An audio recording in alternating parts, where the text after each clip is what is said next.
per se has made life so easy for us.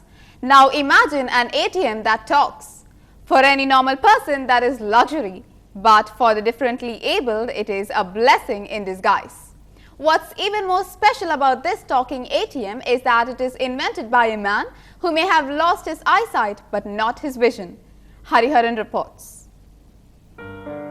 When Greek scholar Plato said ages ago that necessity is the mother of all invention, he perhaps didn't realize it would inspire people like Ram Kumar after several years.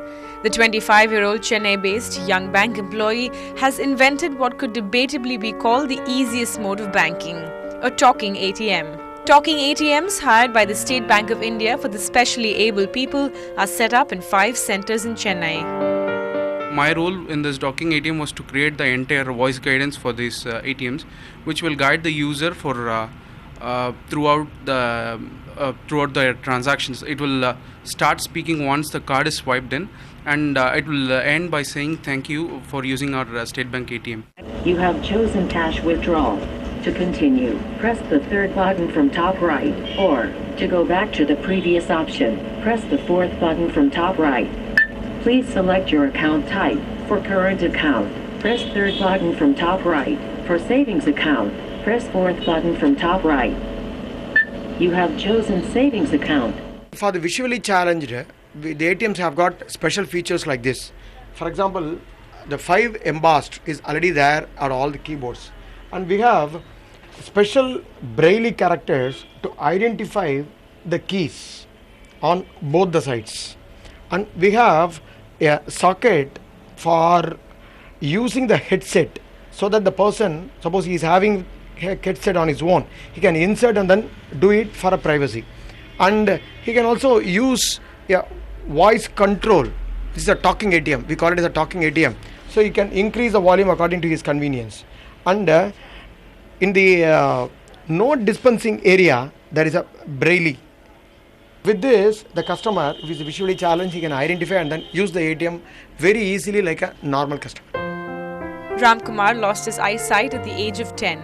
He says for persons like him, a talking ATM is like anytime mother, which patiently explains bank balances and transactions. His idea and effort to come up with a concept like this also fetched him a national award. In Chennai with reporter Hariharan, this is Paloma for Ndtv-Hindu.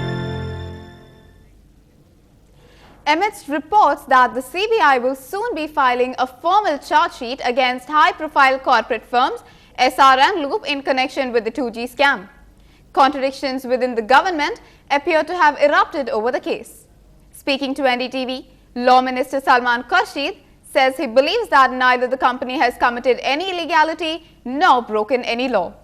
The government's senior-most law officer, Attorney General Ghulam Vanwati, however, gave the CBI a different opinion.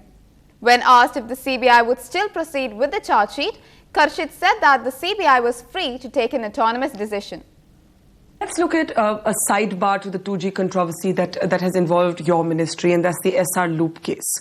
From what we understand now from our sources, the CBI is set to charge sheet both SR and Loop. They haven't officially announced it yet. But what has triggered a certain amount of controversy is an opinion given by your ministry that there is actually no endorsed case. By me. Endorsed by you. Yeah. Endorsed by you as Yes. law minister, Yes. because of an internal difference within the CBI on this particular issue, where you have basically said, and correct me if I'm wrong, that there is no case to be made out on terms of shareholding, that these are associate companies.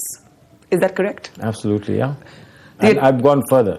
Okay, We've but gone further. the Attorney General, Mr. Vanwati, clearly differs from you. He's the senior-most law officer of this country. He differs from you, and he has endorsed the view of the CBI director that there is a case here of the phrase used is of a corporate veil, that these are associate companies. One is a front for the other. Great. That's a good question that you've asked.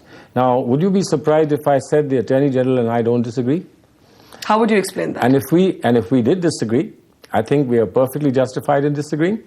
The Attorney General was asked a question legitimately by the CBI under a provision of their manual, which has been endorsed by the Supreme Court of India under the Vineet Narayan case.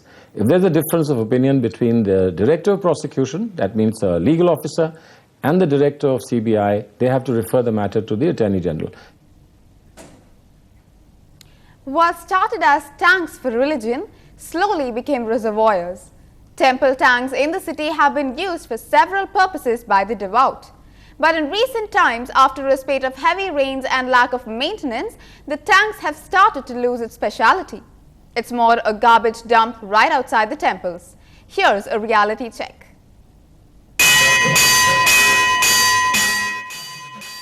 The temples at Tirunendravoor, Thiruvanmayur and Thiruvelikeni, built several years ago with temple tanks, not just to facilitate the devout a place to wash their sins away, but also to quench people's thirst and raise groundwater level.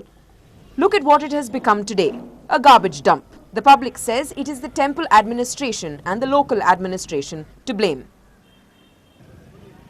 மீனுங்களும் செத்து போயிருக்கு because due to இந்த குப்பை இதெல்லாம் அதிலே போட்டுறதுனால நல்லா இருக்கிறவங்களும் அதுதான் செய்கிறாங்க, டீசெண்டாக இருக்கவங்களும் அதுதான் செய்கிறாங்க, டீசெண்ட் இல்லாதவங்களும் அதுதான் செய்கிறாங்க. 5 நாள் தெப்பம் நடக்கும்போது சீர் பண்ணுவாங்க, அப்போ எல்லா குப்பையும் அவாய்ட் பண்ணுவாங்க. மற்ற பப்ளிக்கு எல்லாமே போட்டுக்கிட்டே இருக்கு. தண்ணி அடிக்கிறது, அது கப்பு கிப்பு பேப்பரு டம்ளர் இதெல்லாம் குளத்தில் போட்டுடுறாங்க. அது ஓரமாக உக்காந்துட்டு அது போட்டுடுறாங்க. Any and every kind of waste is disposed of into temple tanks. Plastic waste too. That leads to contamination of water which is used by the devout for bathing. இப்போ திருக்கோயிலை சுற்றி பிளாஸ்டிக் பொருட்கள் பயன்படுத்துவது முற்றிலும் தடை செய்யப்பட்டுள்ளது. திருக்குளத்தை பொறுத்தவரையில் பிளாஸ்டிக் பொருட்கள் பக்தர்கள் சில வருவர்கள் செய்கிறார்கள். உடனடியாக எங்கள் திருக்கோயில் பணியாளர்கள் அவற்றை அவ்வப்பொழுது அகற்றிக் கொண்டே இருக்கின்றார்கள்.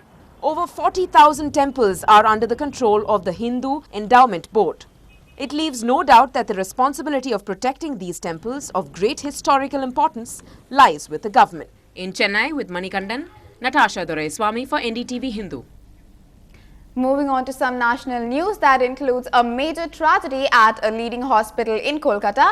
A massive fire broke out at South Kolkata Super Speciality AMRI Hospital early this morning. 89 people have now died as a result of that fire, 73 of them patients and the remaining staff members. Reports suggest that the number of dead could still rise further. The devastating fire broke out in the basement and the smoke then engulfed several floors of the annex of the hospital building.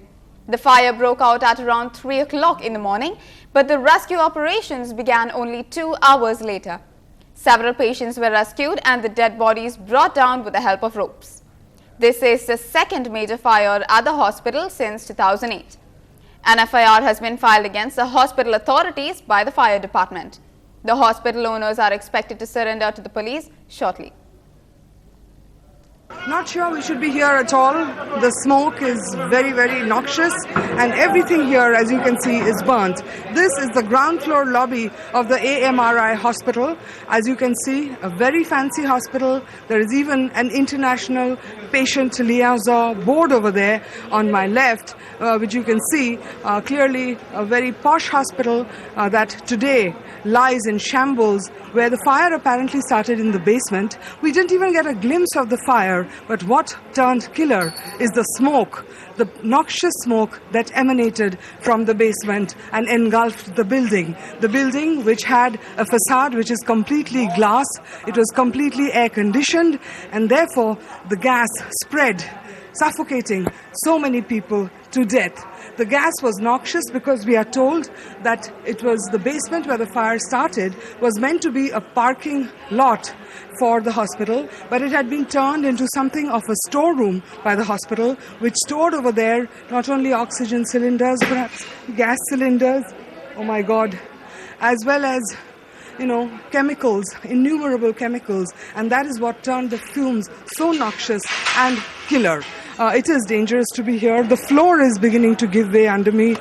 It's a bit scary. So much glass all over the place. I don't think we'll venture any further, but this should give you an instance, a sense of what went wrong at the AMRI hospital early this morning. Fire starting at 2:30 odd. That's what people are saying. Engines coming in late, and then the series of bodies that were pulled out of it. The National Disaster Response Force has just arrived, and they are gearing up in suits that are against radioactivity.